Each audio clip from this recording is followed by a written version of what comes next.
Good evening. Yesterday, 3 children were brutally killed in Southport, the third of whom, a 9-year-old girl, passed away this morning. The 2 other girls were aged 6 and 7. They went there to dance along to pop star Taylor Swift. Now they're gone. 8 other children suffered stab wounds, 5 of whom are still in a critical condition, alongside 2 brave adults who were injured trying to protect the youngsters. And today, the Prime Minister, Sir Keir Starmer, was heckled in the streets as he laid flowers at the scene in Southport. Time for change, Starmer.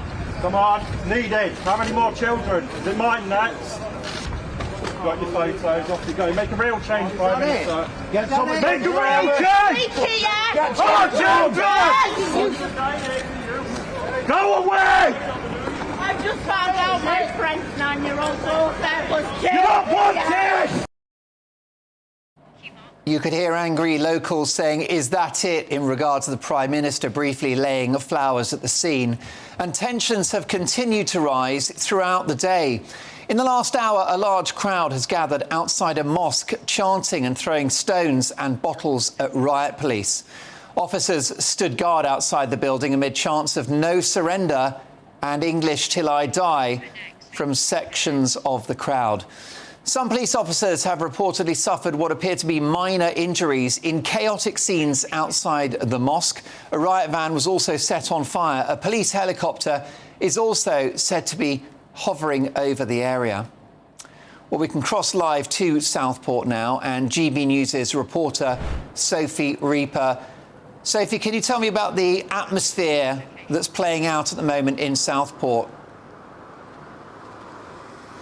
Absolutely. The atmosphere is incredibly tense here. We've had to retreat to a safe distance after things simply became too dangerous for us. Now, we've been here all day in Southport today where things have remained relatively calm.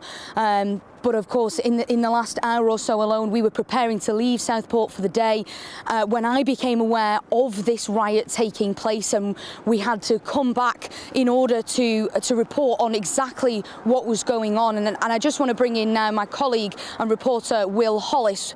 Myself and Will have been here in Southport all day reporting on this story. Will, I know both of us have seen this riot taking place from very close up. Just tell our viewers what it is that you saw. Yes, well, Sophie, what we've seen over the last 2 days is an outpouring of grief. This is the other side of it. This is an outpouring of anger. We're not far from Hart Street, which is where the tragic stabbing of 3 girls that were killed, as well as others who are still in a critical condition, took place. But we know that there are a number of protests as well as vigils taking place right now in Southport. And this was just a stone's throw away from that attack at St. Luke's Road. When we arrived, there were people lining the streets, lots of them with their phones in hand. And when we got further down to where it was essentially a riot, there were multiple large police vans. One of them was set on fire by groups of what I'd say is probably hundreds of mainly young men, many of them wearing masks, some older men as well. There were journalists down there similar to us, and people were trying to take their phones and their cameras to stop them from filming what was happening.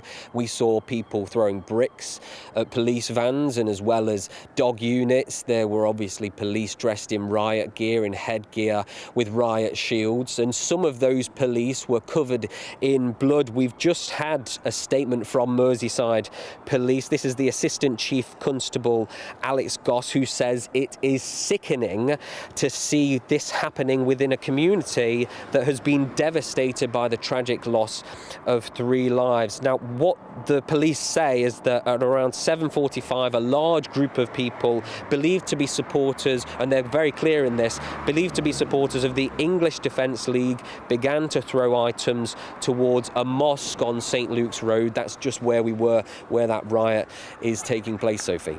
This really is now at boiling point in a community that has faced tragedy over the last few days. It was only an hour or 2 ago that we were in the town hall where there was thousands of people laying flowers. Now we have certainly hundreds of people throwing bricks and bottles, breaking up walls because of their anger. But the police as well have said that they think that some of the people that are here rioting in Southport tonight are from different areas, not from here. But we also know that some of the local people that we've seen on the streets in the last couple of days are very angry and upset about what has happened. And there's been lots of speculation about who did this, the killing of the 3 girls and the attack on the local summer club. And the police are saying don't speculate, because they are still finding out all of the answers. And what we're seeing here is that anger displaying on the streets of a seaside town that is here grieving. There are 2 sides to this.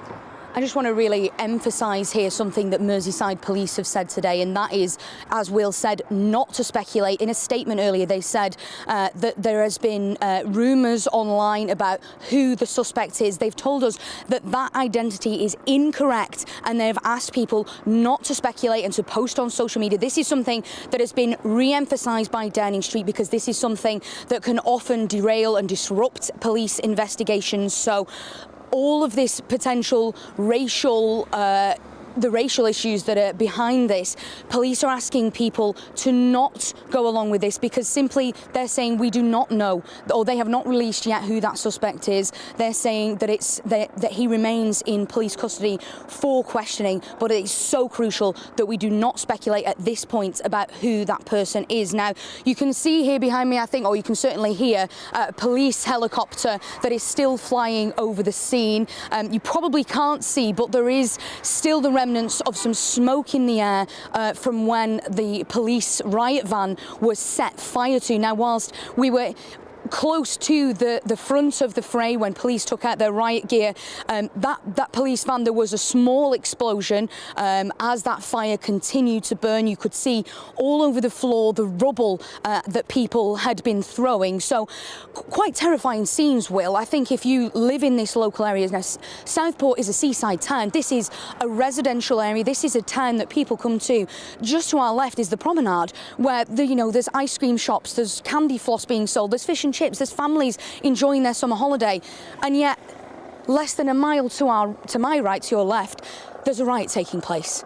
How terrifying. Well, I was remarking to the people that we're with how pretty of a place Southport is. It's a beautiful place, and it makes sense why so many people would choose to holiday here. That's a stone's throw away from where people are throwing stones. As we were walking away from the violence and the disorder that we were seeing on the street, we saw people coming out of their homes telling the people that were going towards the violence and the disorder on the street not to come here, to turn around. They were swearing at them, telling them to go away, essentially, in much more curt words than that. And people here don't want this in their community. A lot of the people that were lining the streets were upset about what was happening.